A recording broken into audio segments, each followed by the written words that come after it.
you a great example. The way that I built my real estate business was door knocking. When I started in real estate, I was really young. I was in a very high price point area. I had just moved there, so I didn't know anybody. And frankly, I'm not that great on the phone. I knew I didn't want a cold call. I didn't have a sphere of influence. And I knew how important this subject was, how important it was going to be in order for me to get my name out there and grow my database. So I started door knocking. That was how I grew my business.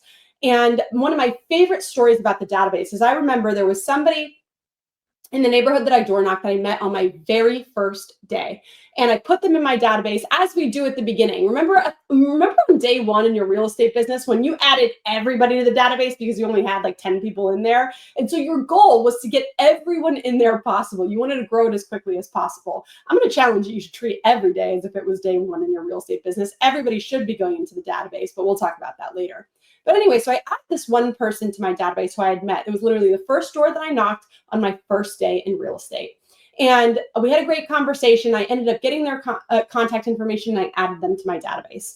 And I continued to talk to them year over year over year over year over year over year over year because I had a database system that continuously kept me in front of that person over time. Well, that contact that I met in 2014, door knocking, ended up being one of the highest price point transactions that I did in 2024. 10 years later. And because I had stayed in front of this person all that time, they not only used me to sell that house, they used our team to sell another house and use us to buy 2 other investment properties from the proceeds from that house. So it's the importance of staying in front of these people over time. Now, most people would have met that person on that first day and said, well, they're not ready to go right now, therefore it's a bad lead. Or I'm not worried about them because they don't want to buy this year or even next. But I got business from that one day of door knocking 10 years later without having to do anything else other than set up the right database systems.